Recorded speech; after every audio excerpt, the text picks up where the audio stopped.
Okay guys. So another accounting video again, another day.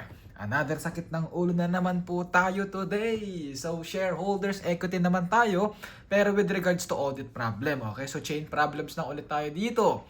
So before tayo magsagot ng chain problems or ng mga medyo komplikadong problems or mga medyo comprehensive na problems with regards to shareholders equity, balikan lang natin muna yung mga basic concepts.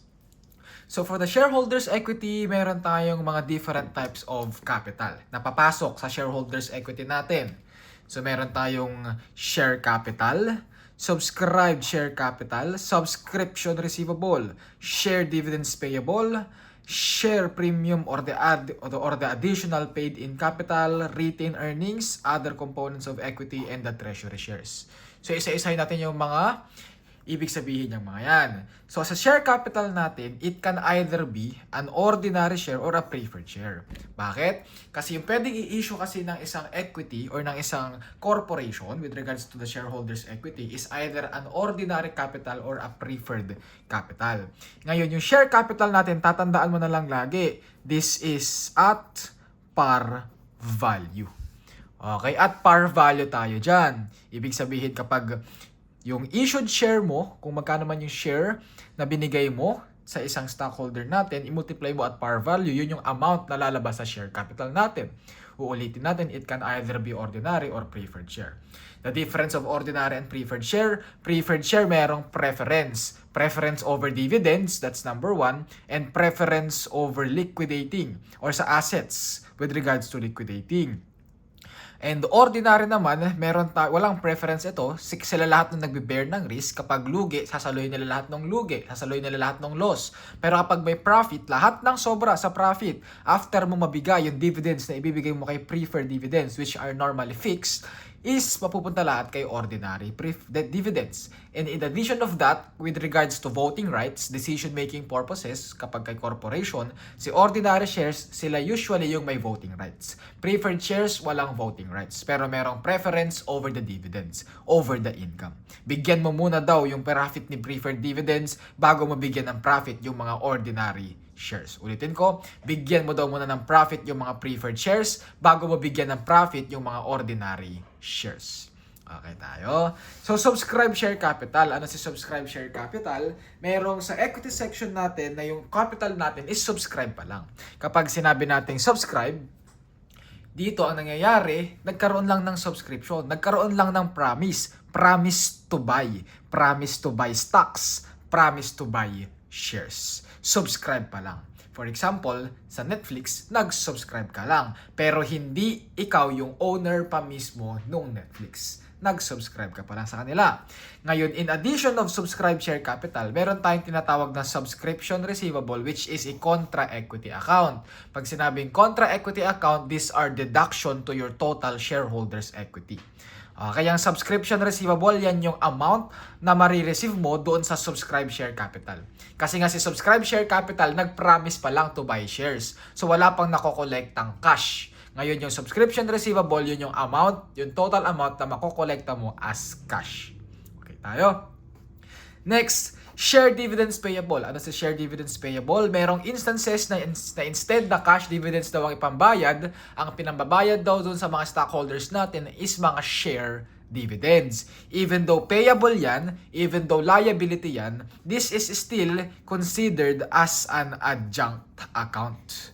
Ibig sabihin ng adjunct account, addition sa shareholders equity section mo. Pag contra equity, deduction sa shareholders equity natin. So tatandaan mo, even though receivable ito, hindi yan asset. Kasama yan sa equity, considered as a contra equity account. Even though payable itong share dividends payable na yan, hindi daw yan liability, but rather it is an addition to your shareholders equity account. Okay? Meron tayong share premium. Merong instances na dito sa share capital, nag-issue ka ng ordinary share capital at amount of cash. Yung amount na nakolekta mo is sobra daw doon sa par value natin. Kapag lahat daw ng sobra doon sa par value over the cash na na-receive mo or over the property na na-receive natin, lahat daw ng excess doon papasok sa tinatawag nating share premium or APIC din daw ang tawag dyan, or the additional paid in capital. APIC, Additional Paid-in Capital.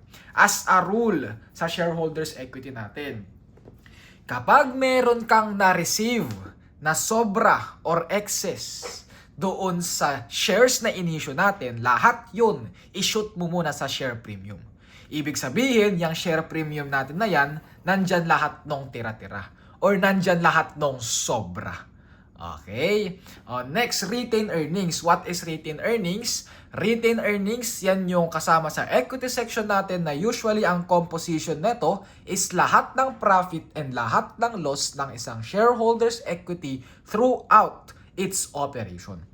Kaya kung maaalala ninyo, meron tayong tinatawag na entry. Kapag meron kang income, debit ka ng income summary and credit ka ng retained earnings. Pag may income, nadadagdagan yung equity section natin. Saang equity section or anong shareholders equity capital or anong shareholders equity account, retained earnings tayo. Retained earnings can be specifically or can be subclassified as an appropriated retained earnings and the unappropriated retained earnings. Kapag appropriated dito, pwede nating sabihin na restricted yung retained earnings. Ibig sabihin yung portion ng total retained earnings natin, itinabi mo for a specific purpose. Hindi mo daw siya pwedeng galawin sa kung saan mo lang maisipan. Meron na daw specific purpose yan. Which is commonly naiiwan or nagkakaroon tayo ng appropriation kapag meron tayong acquisition of shares or treasury share na tinatawag. Mamaya, i-discuss na lang natin. Ngayon, yung unappropriated, ito yung portion na pwede mo daw gamitin sa kung saan mo gusto. And usually, kapag nagde-declare ka daw ng dividends, lahat daw yun kinukuha mo lang sa unappropriated retained earnings. And as a rule sa Revised Corporation Code natin, ang sinasabi kasi doon that a corporation can never issue a dividends in excess of its unappropriated retained earnings. So dito lang nanggagaling ang dividends natin. Kapag 1 million pesos lang yung dividends or yung unappropriated retained earnings mo, 1 million pesos lang din yung pwede mong i-declare as dividend sa mga shareholders mo. Okay? Next, meron tayong tinatawag na other components of equity or yung tinatawag lang din natin na other comprehensive income na ang composition niyan is itong apat. Meron tayong revaluation surplus na nanggagaling usually yung revaluation surplus sa property, plant, and equipment natin kapag naka-revaluation model ka. Yan daw yung sobra ng fair value ng PPE over its carrying amount. Lahat ng sobra naka-credit, which is parang gain, pero instead daw na gain on revaluation, ang tawag daw natin is revaluation surplus na papasok daw sa other comprehensive account or sa other components of your equity. And maaalala mo ba yung discussion natin sa PFRS 9 or the investment? Tama, meron ka nung tatlo doon na classified as an investment. Meron tayong amortized cost, FVPL, and FVOCI. Doon sa FVPL and FVOCI, tama kapag ka merong increase or merong loss, meron kang unrealized gain, meron kang unrealized loss. Kapag FVPL, yung unrealized gain and unrealized loss, papasok saan? Sa profit or loss. Pag FVOCI, yung unrealized gain or your unrealized loss, papasok saan? Sa other comprehensive income, which is an equity account. Yun yung tinatawag natin na cumulative unrealized gain or unrealized loss of FVOCI. Refer ka na lang sa discussion natin ng investment. Magandang topic din yon. Pangatlo daw, meron tayong instances na nagkakaroon daw tayo ng exchange difference on translation of foreign operation, which is most commonly, i-discuss na lang natin yan sa AFAR natin na subject, Advanced Financial Accounting and Reporting. Same as well sa effective portion of cash flow hedge derivatives, i-discuss na lang din natin sa Advanced Financial and Accounting Reporting. Okay, so yan yung mga composition ng other components of equity. And last, meron tayong tinatawag na treasury share. Treasury share daw is also a contra-equity account. Ibig sabihin, meron tayo ditong deduction. Si treasury share is a deduction sa total shareholders equity mo. Okay tayo. And with regards to shareholders equity, meron tayong mga relevant events or dates na kailangan tandaan. Kapag nakabisado mo yung mga dates and events na yan, tapos yung mga journal entries na gagawin natin sa mga events and transactions na yan, sisiw na sisiw sa'yo si shareholders equity.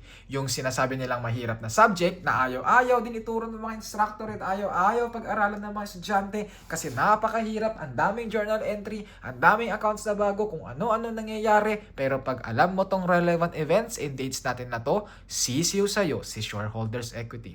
So ano ba yung mga yan?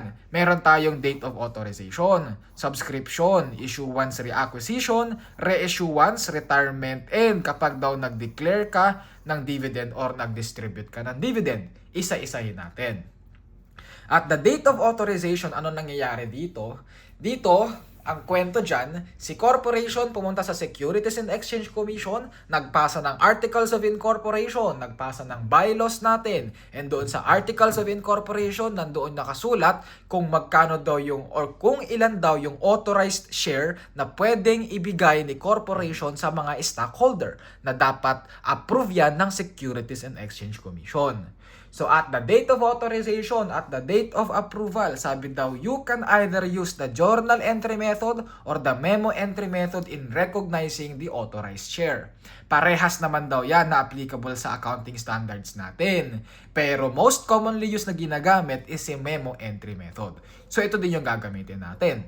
Ano bang difference? Pag memo entry method dito, simply nagna-narrative ka lang. So wala kang journal entry na ilalagay dyan. Pag journal entry method naman daw, at the date of authorization, magde-debit ka daw ng unissued share and credit daw tayo ng authorized share at the amount kung magkano yung authorized share.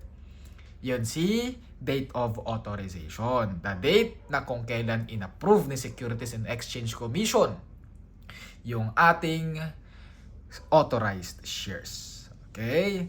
Now, next, meron tayong tinatawag na subscription.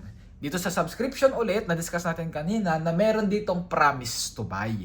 Nag-promise to buy yung isang stockholder na bibili daw siya ng shares mo. At the date of subscription ang entry mo dyan, kung nag-promise na sa'yo, meron ka ng debit subscription receivable. Ito ngayon yun. Kaya debit yan kasi kontra equity account. Deduction sa account. Deduction sa equity account. So naka-debit tayo dito. Credit ka daw ng subscribed capital account which is at par value din yan. At par value ito. And any excess dito sa subscription receivable versus sa par value or the subscribed capital, ipasok daw natin sa share premium. Kaya may asterisk dyan. Kasi ito, hindi palaging dumadating yan. Hindi laging existing yan. Merong instances or if any lang yan. Credit ka lang ng share premium if any. Pag sobra yung debit, doon sa inisyu mo ng capital. Pag sobra yung marireceive mo, doon sa inisyu mo na capital. Credit ka ng share premium. Nandyan lahat ng sobra. Okay? Ngayon, yung subscription natin na yan, since promise to pay yan, merong instances or dadating yung point na babayaran sa'yo ni stockholders yung utang niya or yung receivable mo. At the date, upon full payment daw, ang entry daw natin dyan is debit cash and credit subscription receivable. Kasi na-receive mo na yung cash, alisin mo yung receivable mo. Tapos, upon that date, kailangan mo na daw mag-issue ng share. Dito sa subscription, wala pang issuance of share. Upon full payment, doon ka lang mag-i-issue ng share. Kapag nag-issue ka ng share, dyan na yung magbibigay sa'yo ng share certificate si corporation and that certificate will be considered as your identification number or parang diploma mo yan na nagsasabi na meron kang ownership sa ganitong corporation. So, upon full payment, in addition to this entry, meron ka pang additional entry na debit subscribed capital. Kasi aalisin mo daw itong amount na to. So debit yan, zero na yan. Credit tayo ng share capital na it can either be an ordinary share capital or a preferred share capital. At par value yan ulit. Take note mo lang, magkakaroon ka ng ganitong entry, itong entry number 2 natin upon full payment. Kapag partial payment pa lang yan, hindi ka pa mag-e-entry ng ganyan. Pero itong entry natin sa una, mag-e-entry ka niyan upon receipt of any cash. Kahit magkano man yung cash na yan, basta binayaran yan, binayaran yan, dahil merong subscription receivable, entryhan natin yan. Pero hindi ka pa mag-i-issue ng share certificate hanggat hindi pa fully paid. Yan ngayon si subscription. Ngayon, merong instances na si stockholder hindi na daw nagpa-promise. Ang ginawa daw, nagkaroon ng transaction, nakipag-transact kay corporation, na sabi, sige, bibili ako ng share mo, wala nang promise, wala ka nang receivable na gagawin, magbabayad ako sa'yo outright. So, anong nangyari? At the date of issuance ngayon yun. At the date of issuance, debit tayo ng cash, credit tayo ng share capital. Tandaan mo lagi, share capital is at par value. And credit ka lang ng share premium na may asterisk kasi if any lang yan. Kapag mas mataas lang ulit or mas marami ka lang ulit na na-receive kaysa doon sa inisyo mo na share, yung sobra natin is nasa share premium. Okay? Next, merong instances na yung inisyo mo na share dito, binili mo ulit kay stockholder. Ang tawag ngayon doon, reacquisition. Binili mo ulit kasi. Bakit ko bibilin ulit yung inisyo ko na share? Possible kasi para mabawasan daw yung babayaran mong dividends kasi hindi na hawak ng stockholders yun. So, nabawasan ng stockholders mo. Nabawasan yung dividends na i-declare mo. So, ang sabi, i-re-acquire ko na lang yan. Upon reacquisition, magkakaroon or dyan mag-i-exist yung tinatawag natin na account na treasury share. Na contra equity account. Na always remember, treasury share is at cost. Ibig sabihin, kung magkano yung binayaran mo dyan sa pagbili mo ng treasury share na yan, yan din yung i-recognize mo na amount sa treasury share mo. At cost lang tayo lagi dyan.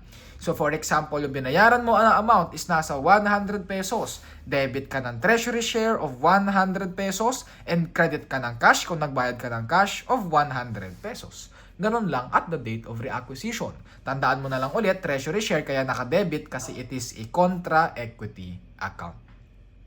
Ngayon, merong instances na yung reacquisition, yung inacquire mo, yung treasury share mo, inisyu mo ulit sa ibang stockholder.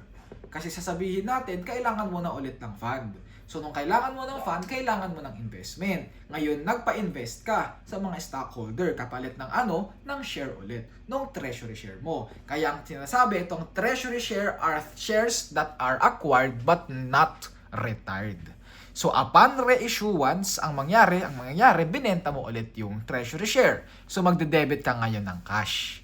Debit ka ng cash, credit ka ng treasury share, kung binenta mo lang siya at the amount kung magkano mo binili yung share of 100 pesos.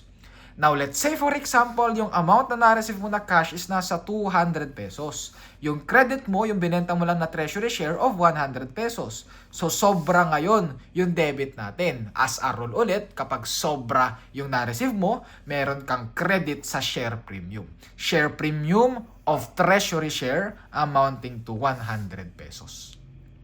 Okay? Sir, what if naman kung kulang yung na-receive ko? O for example, kulang yung na-receive ko. So, yung debit mo dito is 100 pesos of cash. Or yung na-receive mo na cash is nasa 50 pesos lang. Tapos, nag-credit ka ng treasury share of 100 pesos. Saan mo daw i-debit yung kulang? Sa share premium din po ba? Yes! Meron tayong hierarchy dyan actually. Number 1 hierarchy daw natin, if meron daw balance yung share premium treasury share natin, mag-debit ka daw ng share premium treasury share. Pero kung wala daw balance yung share premium treasury share daw natin, mag-debit ka daw ng retained earnings. So that is the rule. Pag kulang naman daw yung na-receive mo, mag-debit ka daw ng share premium pag may balance. Paano sir pag walang balance? Tsaka ka lang magde-debit ng retained earnings. Okay, so meron tayong hierarchy. That is for the reissuance. Pag sobra ulit, share premium. Pag kulang, share premium pa rin. Pag kulang yung share premium, retained earnings tayo. Okay? Next, tapos na tayo sa reissuance. Last na tayo, retirement and last then dividends. So, sa date of retirement naman, dito, tong event na retirement na to, ang nangyayari dito, yung shares, binili mo. Nung binili mo yung shares, pinatay mo na yung share. Hindi mo na pwedeng ibigay ulit sa ibang tao. Hindi mo na pwedeng i-reissue ulit. Hindi mo na pwedeng ibenta ulit sa iba. Ni-retire mo na, pinatay mo na. Non-existing na yung share na yan. So kapag retirement share daw tayo dito o retirement daw, for example na lang, yung binili mo dati na treasury share, bigla mong ni-retire, hindi mo na ni-reissue, ang mangyayari daw dyan, credit ka lang daw ulit ng treasury share. Tapos, credit ka daw ng share premium retirement share kapag daw sobra ulit yung na-receive natin. Ano daw yung i-debit natin? Debit daw tayo ng share capital or ng share premium. Okay, debit ka ng share capital doon sa amount, doon sa par value ng share na ni-retire natin. So at par value ulit ito. Share premium is the excess issued ulit nung in-issue mo yung share dati. Sir, medyo naguluhan ako. O let's say for example, nung in-issue mo yung share dati at the date of issuance, in-issue mo yung share at the amount of 200 pesos. 100 pesos daw is par value and the other 100 pesos is nasa share premium. Nung ni-reacquire mo daw yan, ni-reacquire mo daw siya ng nasa 120 pesos, ang naging entry mo, debit ka ng treasury share, credit ka ng cash at cost of 120 pesos. Nung ni-retire mo daw siya, yung treasury share, ang gagawin mo daw dyan, credit ka daw ng treasury share of 120 pesos. Debit ka daw ng share capital of 100 pesos. Debit ka daw ng share premium of 100 pesos. Kung 100 pesos yung equivalent ng share premium natin. This is yung share capital and share premium. Yan yung equivalent ng share na ni-retire mo.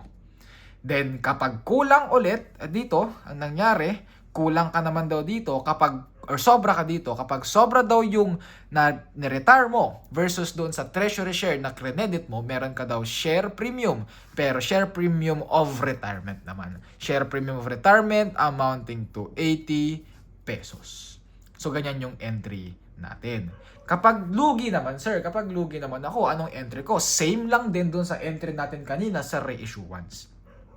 Credit ka lang ng treasury share, debit ka lang din ng share capital and share premium, same dito. Pero kapag kulang naman, number 1 priority ulit, mag-debit ka sa share premium of treasury share. Pag may amount. Pag walang amount yung share premium and treasury share, debit ka daw sa retained earnings. So same lang yan sa reissuance. So that is for the retirement. Now next, dividends tayo. So, dito sa dividends, meron kang tatlong dates din na kailangan tandaan. Meron tayong tinatawag na date of declaration, date of record, and the date of distribution. The date of declaration, yan yung date na nag-promise si corporation na magbibigay siya ng dividends na ganitong amount sa kanyang mga stockholders. Upon declaration, meron ka ng entry. Meron ka ng payable. At the date of distribution, ito yung nagbayad ka na. So, nung nagbayad ka dito, magbabayad ka ngayon ng cash. Kung cash yan. Pag property, property yan. Date of record, sir. Pag date of record, ito yung record na ina-identify mo kung sino yung entitled sa mga dividends. Dito ngayon, wala daw tayong journal entry. Okay. At the date of dividends, ang entry mo lang dito at the date of declaration is debit ka ng retained earnings, babawasan mo yung income natin kasi as a rule ulit, yung pwede mo lang i-declare na dividends is up to the maximum amount of your unappropriated retained earnings. So saan nanggagaling ang dividends? Sa retained earnings. So pag nag-declare ka ng dividends, nagbigay ka ng dividends, ang debit natin, retained earnings. Credit natin, a liability account. Okay? Now, dividends can be classified into 4. Meron tayong tinatawag na cash dividend, property dividend, share dividend, and liquidating dividend. Pag cash dividend, ganito lang entry natin. Madali lang tayo dyan. Cash lang, yun lang yung pag-value natin. Ngayon, merong instances na ang in-issue mo daw na dividend is hindi cash. Yun daw yung tinatawag natin na property dividend. Yung property dividend na yan, hindi lang yan limited sa property, plant, and equipment. This includes also inventory. That also includes investment. Pag sinabi lang nating property dividend, ito yung dividend na dineclare mo na ang pinambayad mo is hindi cash. So kung hindi cash ang pinambayad mo, considered siya as property dividend. So sa rules natin sa property dividend, kailangan mo daw i-identify kung yung property daw ba na i-declare mo is a current asset or in non-current asset. Kapag daw current asset daw tayo, i-apply mo daw yung relevant standard dun sa asset na yon. Ang entry mo lang dyan, debit ka lang ng retained earnings, credit ka lang ng property dividends payable. Anong ibig sabihin ng apply the relevant standard? Let's say for example, yung property na dineclare mo dito is naka-inventory. Kapag inventory tayo dyan, gamitin mo daw yung standard using PAS2. Okay, ibig sabihin yung value ng retained earnings natin is the lower of cost and net realizable value, SLCNRV. Okay? Kapag non-current asset naman daw, yung dineclare mo na dividends, i-apply daw natin yung PFRS 5. And doon sa PFRS 5, sinabi doon na yung measurement daw ng retained earnings natin or ng asset natin or ng property na i-declare mo is the fair value less cost to sell or the carrying amount. Carrying amount to. The fair value less cost to sell or the carrying amount or the cost whichever is lower. Okay, whichever is lower. Kapag non-current asset daw in accordance with PFRS 5, i-credit mo daw yung PPE natin kasi aalisin mo daw yung non-current asset mo para daw palitan daw ng current asset. Kasi pag dividends, currently payable yan. Babayaran mo yan within 12 months sa mga stockholders mo. So, dapat current asset na tayo. So, i-reclassify daw natin siya. From property, plant, equipment, which is a non-current asset, i-reclassify mo daw siya as your current asset, which is tatawagin natin siya as a non-current asset held for sale or distribution. Non-current asset held for sale or distribution, which is a current asset account. In addition of that, debit ka lang ulit ng retained earnings and credit ka lang ng property dividends payable para maalis mo na yung account sa retained earnings natin. Same lang ng entry natin dito. Ngayon, dito lang yung isa sa rules na kailangan mo pang tandaan. If daw yung non-current asset held for sale mo or yung property, plant, and equipment or yung carrying amount ng property, plant, and equipment mo is mas mataas sa non-current asset held for sale mo. So, ibig sabihin, 100 pesos ito, pero 50 pesos lang ito. So, lugi ka ngayon. Meron ka ngayong debit. Yung debit daw natin na 50 pesos is a loss. Yung loss daw natin na yan, ipasok mo daw yan sa account na tinatawag natin na impairment loss. Okay? Sir, paano kapag meron namang gain? Kapag merong gain dyan, mas mataas yung non-current asset held for sale mo, hindi pwede magkaroon ka dyan ng gain. Bakit? Kasi nga, whichever is lower. Okay, whichever is lower. So, loss lang ang possible dyan. Pero possible na yung loss na ni-recognize mo dati is mababaliktad. So, if meron daw tayong subsequent gain, for example, by next year, nakita mo na yung fair value natin is nasa 80 pesos na. Okay, so 80 pesos na daw yan. Sabi daw, any subsequent gain, nagkaroon ka ng gain dito na 30 pesos, any subsequent gain will be recognized doon sa account na tinatawag natin as gain on reversal. But take note, this is only up to the extent or up to the maximum amount of previously recognized impairment loss. So, ang ibig sabihin nun, kung 50 pesos yung impairment loss mo nung last year, dapat yung maximum amount na pwede mo lang i-claim as gain on reversal is up to 50 pesos. Since 30 pesos ito, 30 pesos yung i-recognize natin. Sir, what if yung gain ko is nasa, or yung fair value ko is nasa 120 na? So, yung total gain ko dapat dyan is nasa 70 pesos. Magkano yung gain on reversal ko? 50 pesos lang. Kasi sabi nga, up to the maximum amount of impairment loss. Meron tayong rationale dyan. Anong rationale natin dyan? Let's say for example, this year, 120, yung cost mo, 100.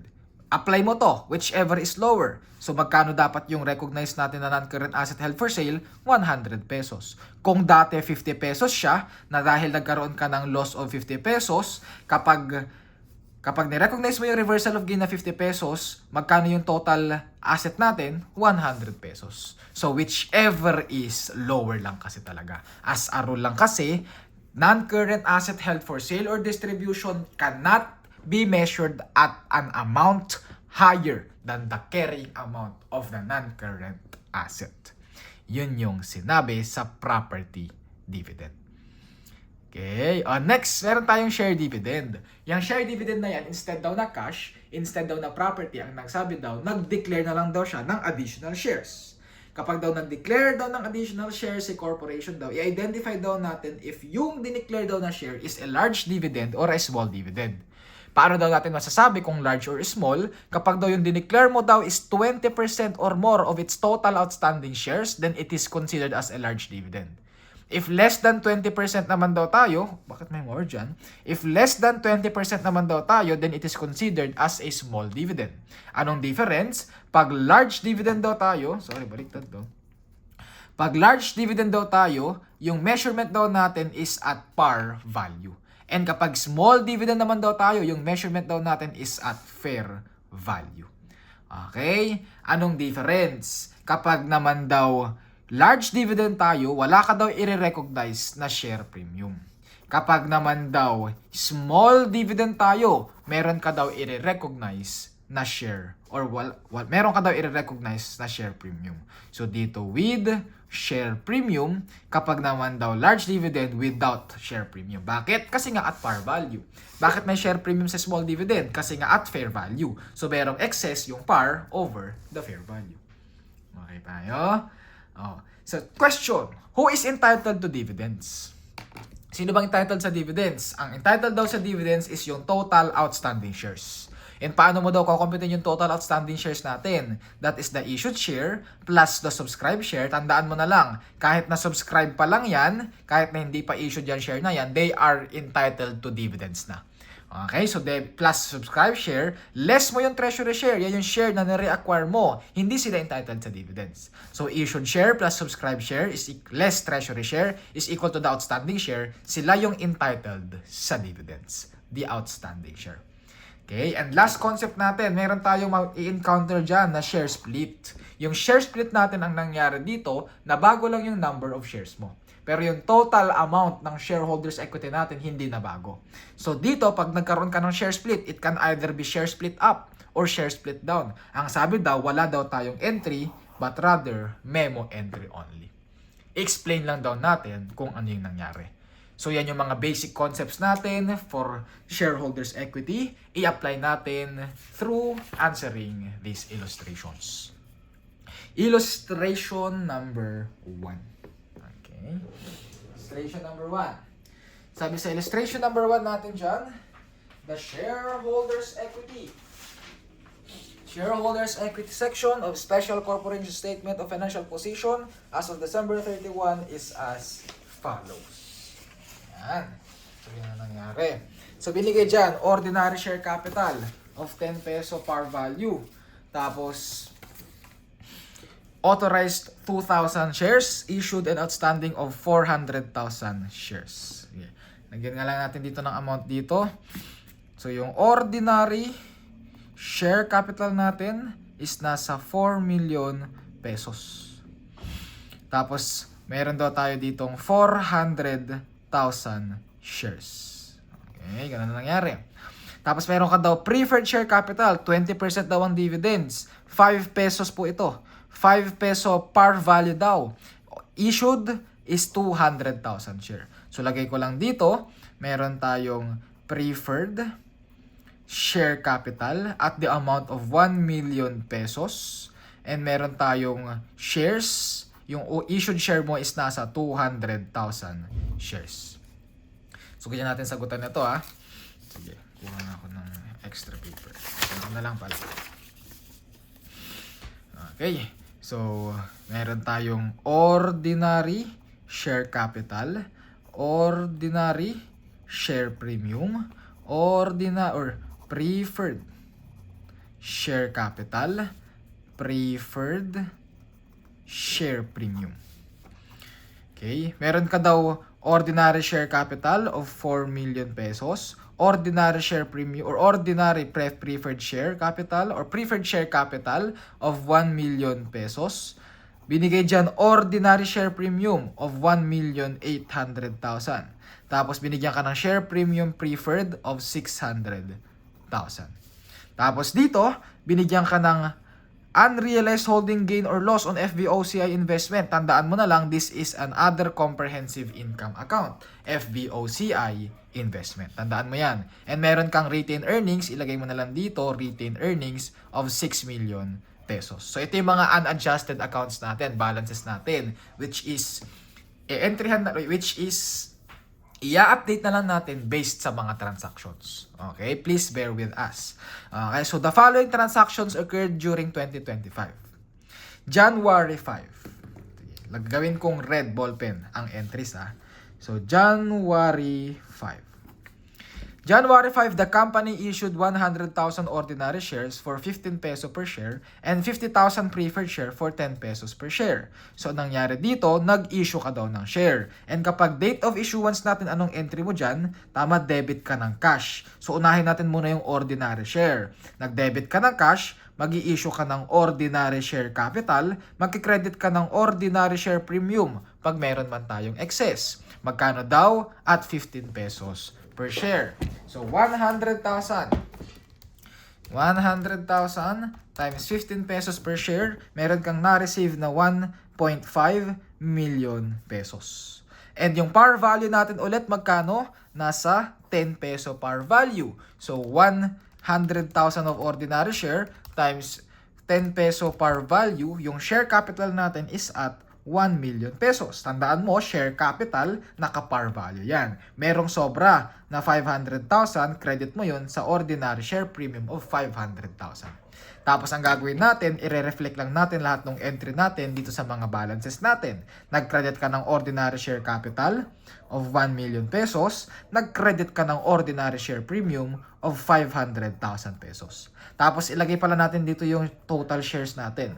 Shares, and dito, total shares. Yung total shares mo dito, issued share mo is nasa 400,000. Yung total issued share natin sa preference share is nasa 200,000. Tapos i-adjust mo lang ulit kung magkano yung issued share natin. Dito sa January 5, nag-issue ka ng 100,000 ordinary share. So mag-plus ka dito ng 100,000 of ordinary share. In addition of that, meron kang inentryhan or meron kang in-issue na 50,000 preferred share at 10 peso per share. So, 50,000 times 10 pesos per share is nasa 500,000, which is same entry pa rin. Debit ka ng cash, credit ka ng preferred share capital naman. Credit tayo ng preferred share premium pag merong excess. Total cash mo, 500,000. Magkano par value ng preferred share? 5 pesos. 50,000 in-issue mo. 50,000 times 5 pesos, that is equal to 250,000 na par value. Merong excess na 250,000 nasa preferred share premium. Okay? I-reflect mo lang ulit. Credit ka ng preferred share capital of 250,000 and credit ka ng preferred share premium of 250,000. Tapos nag-issue ka ng additional share of 50,000 shares. So yan yung nangyari for January 5. Sige, picturean muna natin. Picturean mo muna yung questions dito. Okay, pause mo yung video, picturean mo yung questions para habang nagsasagot ako, basa mo yung questions doon sa iba mong cellphones kung meron ka mang ibang gadgets. Okay, go. Then, next natin na questions, ito po yan. Okay, go. Sige, continue tayo. February 16. Dito na tayo. February 16. Dito ko na lang ilagay February 16. Just bear with me. Medyo marit yung screen and marami tayong kailangang isulat. February 16. 50,000 previously unissued preferred shares were subscribed at 12 pesos per share. Subscription. So, alam mo na yung entry. Dito sa shareholders equity natin, lalong-lalo na sa audit, ang panlaban mo lang lagi dito is the journal entry. Okay, so kabisaduhin mo lang yung entries natin. At the date of subscription, anong entry mo? Debit ka ng subscription receivable and credit tayo ng subscribed capital. Magkano daw yung sinubscribe natin? Nagkaroon ka daw ng 50,000 na previously unissued preferred share. So, lagyan na lang natin dito ng preferred. Okay, para lang ma-identify natin na preferred yan. So, meron tayong preferred dito of 50,000, 12 pesos per share. So, yung total subscription receivable natin is nasa 600,000. So, debit ka ng 600,000 of subscribed or subscription receivable. Magkano ba ang par value ng preferred share? 5 pesos. So, 50,000 times 5 pesos, yung share capital mo or subscribed share capital natin is nasa 250,000. So, credit ka ng 250,000. Merong excess, yung 600,000 na 350,000, which is nasa share premium na lang. Sabi na lang natin, share premium of preferred share of 350,000. So, yan yung nangyari for February 16. Okay, next, March 25. Sa March 25, ang sabi, 20,000 previously unissued ordinary shares were issued in exchange for an equipment with a fair market value of 500,000. The company incurred share issue cost of 20,000 pesos. So, on March 25, ganito ang nangyari. Naka-receive ka daw ng equipment. Ang fair value daw, 500,000. So, debit ka dito ng equipment of 500,000. Ano daw ang pinambayad mo? pinambayad mo daw is ordinary share. So credit tayo dito ng ordinary share capital and ordinary share premium kung meron man tayong excess. So magkano daw ba? 20,000. Ang par value, 10 pesos. 20,000 times 10 pesos, that is equal to 200,000. So meron kang ordinary share capital of 200,000 and meron kang share premium of 300,000. Okay, so i-reflect lang natin din ito. Meron ka ditong ordinary share capital of 200,000, ordinary share premium of 300,000. And meron kang issued share. Ilang issued share yan? 20,000. Meron ka ditong 20,000. Ito pala, nakalimutan ko pala. Meron kang subscribed or subscription receivable. So maglagay ka lang ng additional entry dito or additional account dito. Meron tayong subscription receivable of preferred and subscribed capital of preferred. Magkano daw yung balance na natin? Subscription receivable, 600,000. Subscribed capital, 250,000. Tapos, share premium of preferred shares, meron din dito, preferred share premium of 350,000. So, ganyan yung nangyari for February 16 and March 25. Tapos, take note mo na lang magkano yung total subscribed capital natin. Kailangan mo i-take note yung shares Kailangan natin i-take note yung shares kasi importante yan pag nag-declare na ng dividends. Kasi kasama yan sa mga outstanding shares natin. Magkano yung subscribed shares? 50,000 shares. Ito, 50,000 shares. Okay? Next, April 20.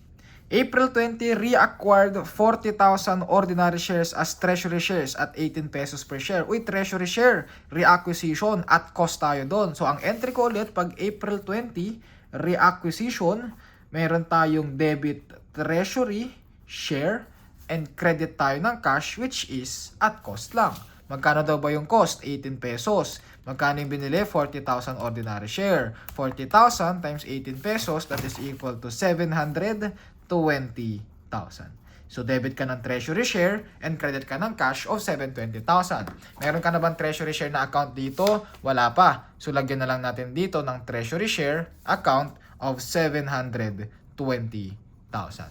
Tapos, lagyan na lang natin ng shares Shares ng treasury natin is nasa, ilang shares ito? Nasa 40,000 ordinary shares. Okay, sir, hindi ko ba siya ibabawas dito? Hindi pa kasi hindi pa siya ni-retire. Hindi mo pa ibabawas sa ordinary share capital. Okay, dito lang muna. I-account mo lang na meron kang treasury shares worth of 40,000 shares. Okay, yan for April 20. Next, May 5. So, May 5, the company declared 342 stock split on ordinary share. Uy, stock split. Share split, ibig sabihin, memo entry tayo dito. Pero kailangan mong baguhin yung number of shares natin. Binago daw yung ordinary share. Magkano na ba yung total number of ordinary share natin? Nasa 400,000 plus 100,000 plus 20,000, that is equal to 520,000.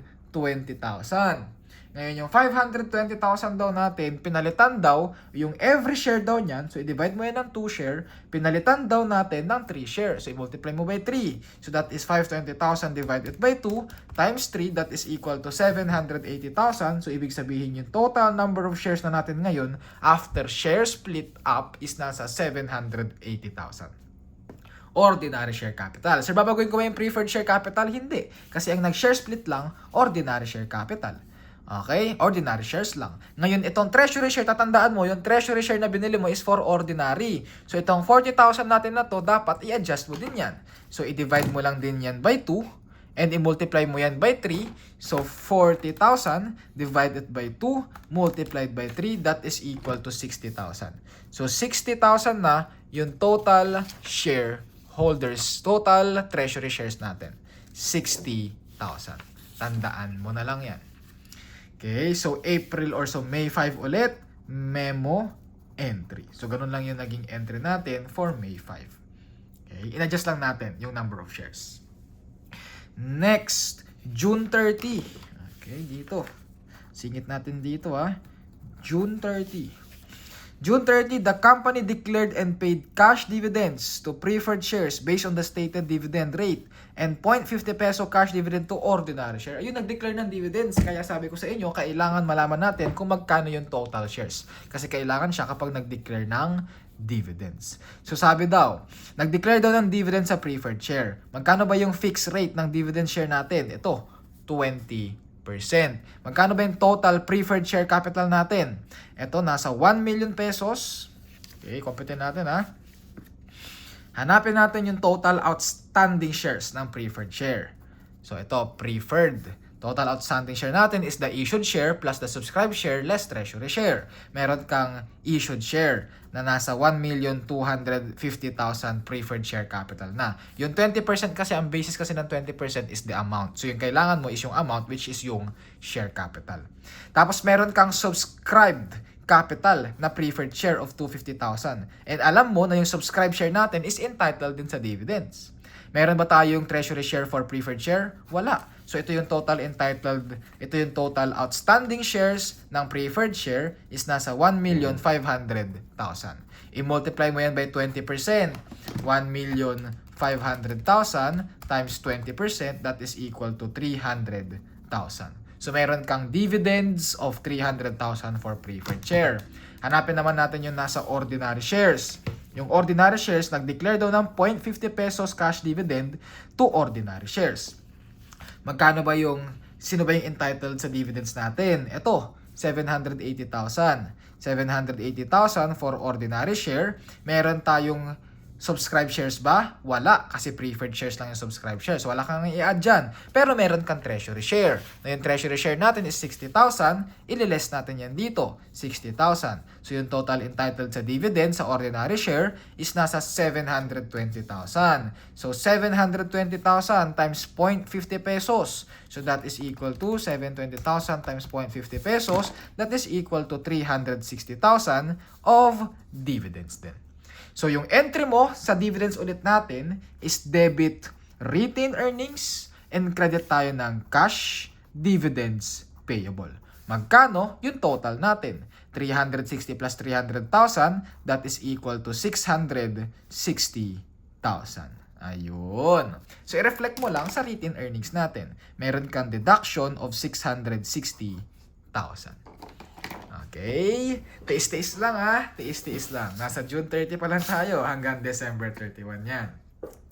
Next, sabi, July 30. Sige. Kang susuko, baka pinos mo na yung video tapos tinigilan mo na. Wag po. O, tuloy-tuloy lang tayo. Next, July 30. Sabi sa July 30, reissue the half of the treasury share at 16 pesos per share. So punta ka sa treasury share.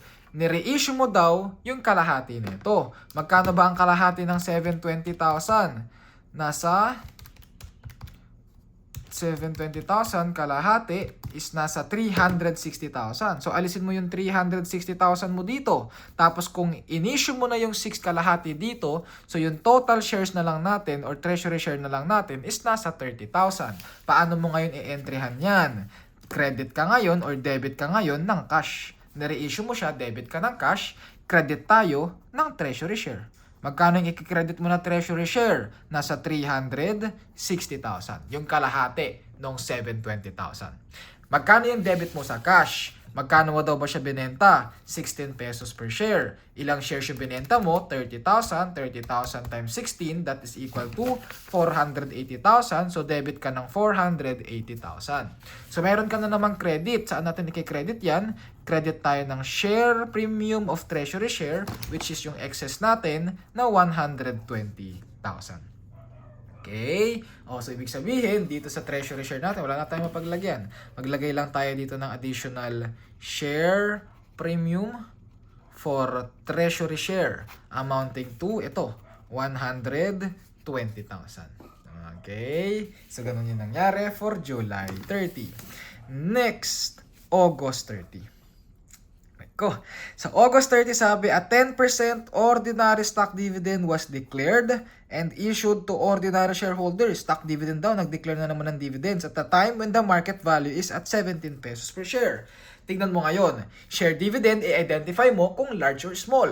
Ilang percent ba? 10%, which is small dividend. Pag small dividend, at fair value tayo. Magkano daw fair value? 17 pesos. O, hanapin natin ngayon magkano yung entitled sa dividends. Meron ka ditong 780,000 ulit na ordinary share. Wala kang subscribe share pero meron kang treasury share na total is 30,000. So, iles mo yung treasury share. So, yung entitled sa dividends is 750,000.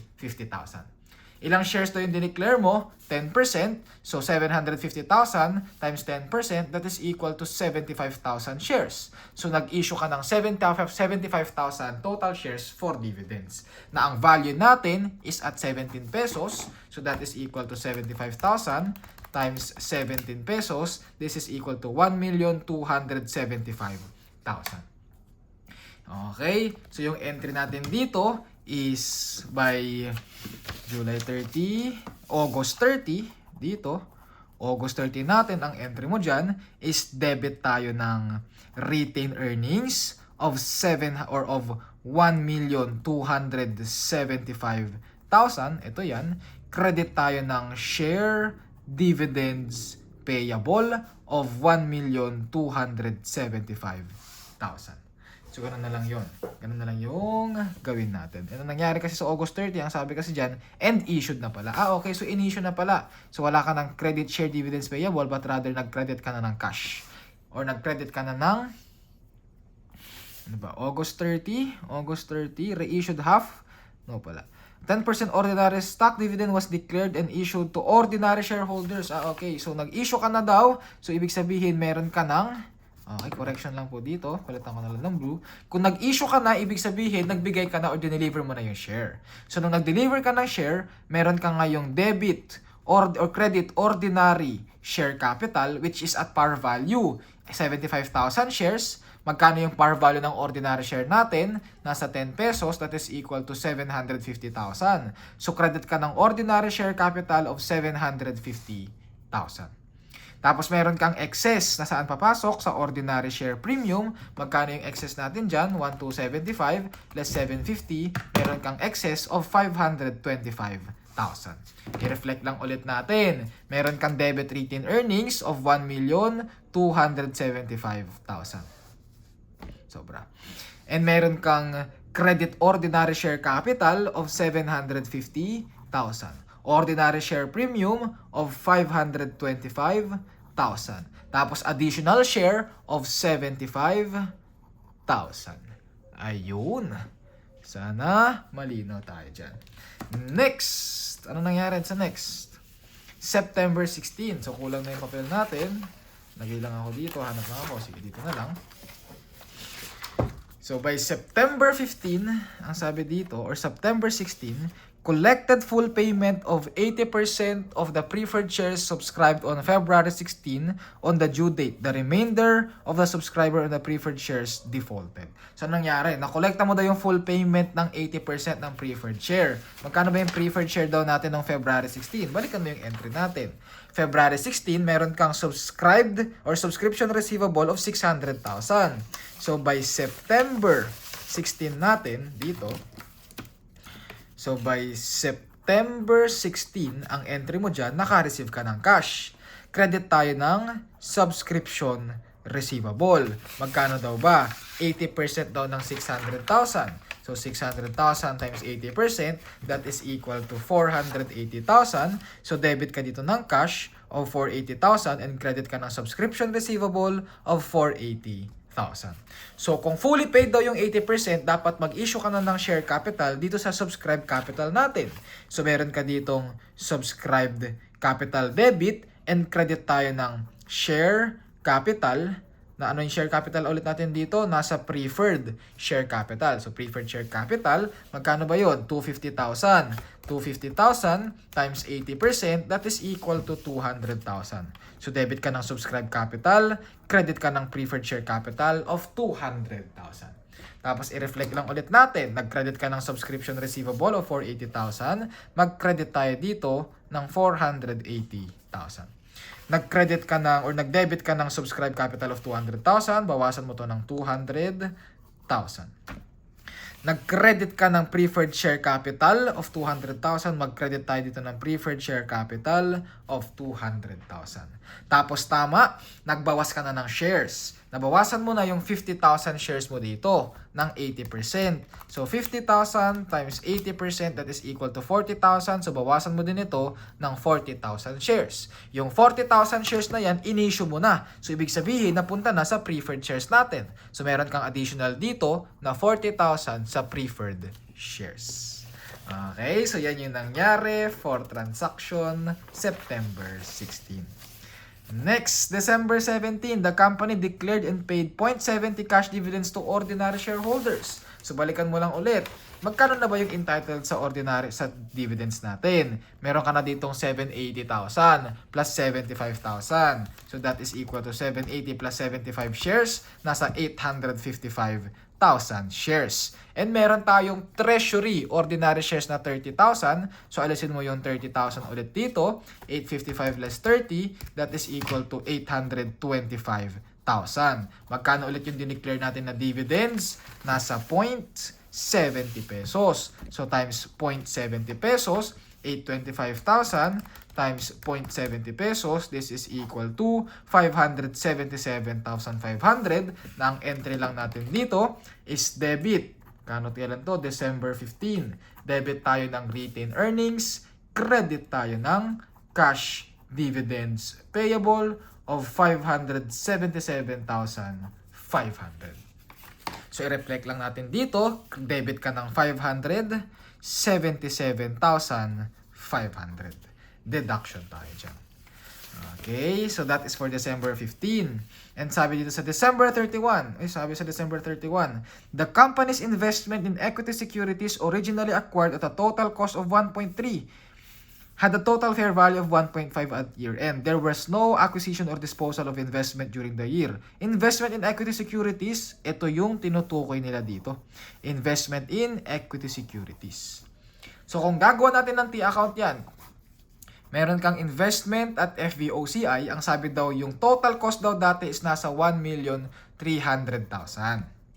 Ngayon, ang nangyari, nagkaroon daw ng loss of 400,000 noong 2024. So, meron ka daw ditong loss of 400,000. So, yung ending balance natin dito is nasa 900,000. Na ngayon daw, yung fair value daw is nasa 1.5 na. So, yung ending balance daw natin is nasa 1.5 na. So, kung meron kang 1.5 na ending, 900,000 na dati, nagkaroon ka ngayon ng gain of 600,000. So, nagkaroon ka ng unrealized gain na papasok sa other comprehensive income account natin. So, kung meron kang OCI account dito na 400,000 negative balance dati, plus 600,000 na gain ngayon, yung total OCI natin is nasa 200,000 na lang. Tayo, positive amount na. So, yun yung nangyari for December 31. And December 31 natin, anong entry mo dito? Nagkaroon ka daw ng net income. Debit ka daw ng income summary account. And credit tayo ng retained earnings account of 3,510,000. I-reflect na lang yan natin dito. Meron daw tayong additional credit sa retained earnings na 3,510,000. Okay, 3,510,000 pesos. Okay tayo. So, wala naman na nangyaring transaction dyan. So, hanapin natin yung mga ending balances. Ordinary share capital balance. 4 million pesos plus 1 million pesos plus 200,000 plus 750,000. This is equal to 5,950,000. Lagyan ko na lang ng box yung mga answers dyan. Ordinary share premium. 1,800,000 plus 500,000 plus 300,000 plus 525,000. This is equal to 3,100,000 or 1.8 plus 500 plus 300 plus 5,250. This is equal to or 525, 1.8 plus 500 plus 300 plus 525, that is equal to 3,125,000. 3,125,000. So, balikan lang natin yung entry natin dito. Meron pala tayo sa March 25, nakalimutan ko. Sa March 25, meron tayong share issue cost of 20,000. Yung share issue cost natin na yan, ang entry natin dito ka na lang ilalagay.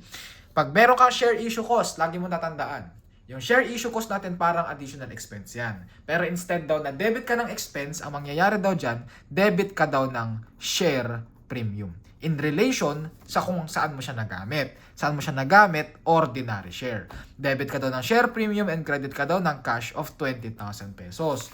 So dito sa ordinary share premium natin, meron daw dapat tayong additional debit of 20,000 pesos. So yung total ordinary share premium natin is nasa 3,105,000. So correction na lang yon. Nakalimutan ko lang siyang entryhan.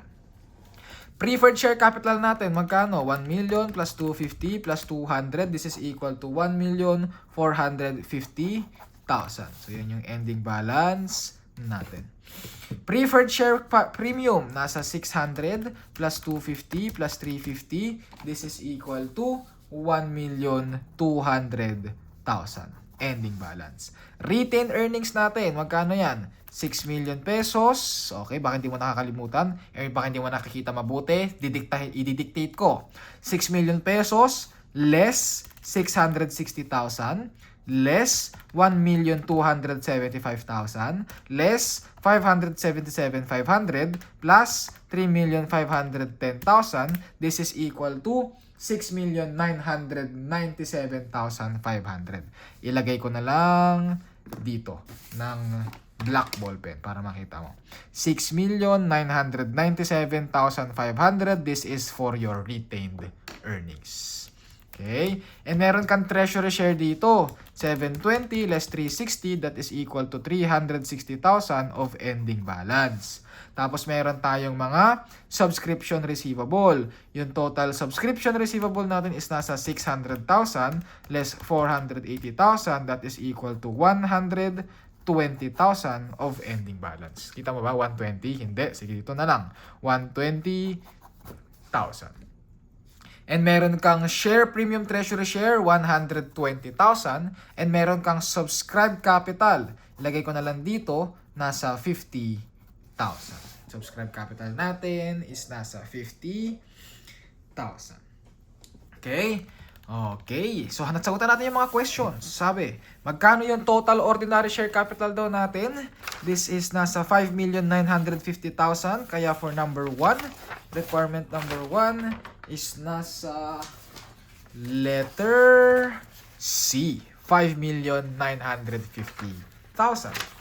Next, question number 2, preference share capital daw natin. Magkano ba preference share capital mo? 1,450,000. Letter C for number 2. Diba? Madali lang. Number 3. Number 3 natin. Magkano daw ang share premium mo? I-add mo lang lahat ng share premium. Ito. Sige, sulat ko na lang dito. Yung share premium natin. Nasa 3,105,000 plus preferred share premium of 1,200,000 plus share premium of treasury share of 120,000 plus, tama ba? Yan na ba yun? Plus, dito, tingnan mo to. Meron kang subscription receivable of 120,000. Yan yung amount doon sa subscribe capital sa preferred shares na hindi mo pa nakokolekta. Meron ka pang 50,000 na hindi nakokolekta sa subscribe capital. So, ibig sabihin yung remaining 70,000 is nanggaling sa share premium na preference share. So, meron kang subscribed receivable or subscription receivable from preference share of 70,000. Which is yung subscription receivable natin is a deduction amount. Deduction yan. So, magkano yung preference share capital natin? 3,105,000 plus 1.2 plus 120 less 70,000. This is equal to 4,355,000. Letter C for number 3. Diba? 4,355,000. Treasury share natin. Magkano treasury share? Dito naman yan. Nakita mo na yung treasury share natin. Nasa 360,000. Letter B for number 4. Number 5. Ano yung tanong sa number 5? Ordinary gain or loss of FVOCI. Nakita mo naman yan dito. Kano yung ending balance natin? Nasa 200,000. So yung sagot natin dito is letter C, 200,000.